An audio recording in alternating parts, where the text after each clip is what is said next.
The American childcare industry is in crisis. Many daycare centers have not reopened, and those who did are not yet at full capacity, struggling with bills and debt. Our rent is going up right now in August. So that's something else that's challenging for us because we're still dealing with the debt that was accumulated in those months, and now everything is going to go up. Not only the rent, but teacher salaries go up as well each year. So it's very difficult to try to maintain a fee, like a set fee each year, when your expenses continue growing.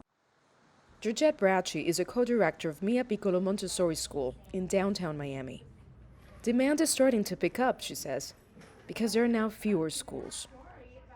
I've seen schools in the area that have shut down. We've actually had many families coming in last minute saying that the school where their child was is shutting down and they need somewhere urgently to enroll their children. The forgivable government loans have helped her to stay afloat, but debt keeps piling up.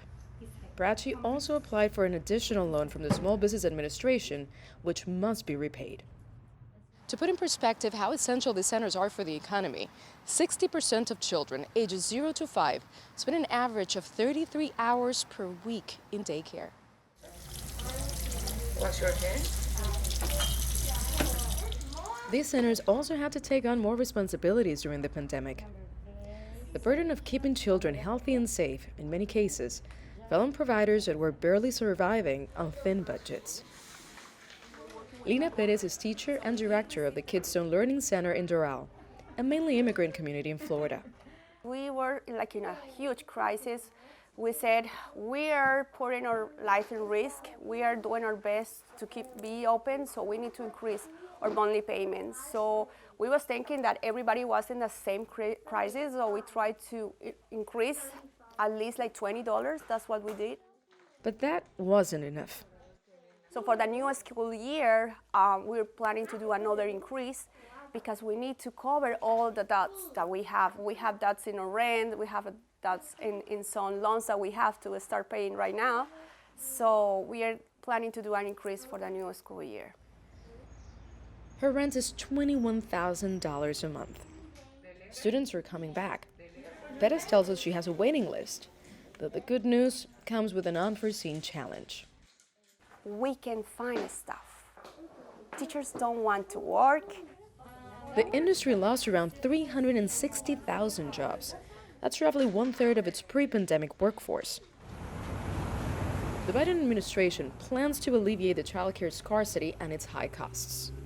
Even before the pandemic, parents were already spending an average of $10,000 a year in childcare. One White House proposal will make preschool free for 3- and 4-year-olds, but that scares the private sector. I would really hope they can find a way of helping and assisting, giving the parents a chance to somehow get the support in a way where they could choose where to spend that or where to have their children go, so that we are not forgotten, and hopefully that doesn't mean the end of private child care services in the United States. Nitza, Soledad, Perez, CGTN, Miami.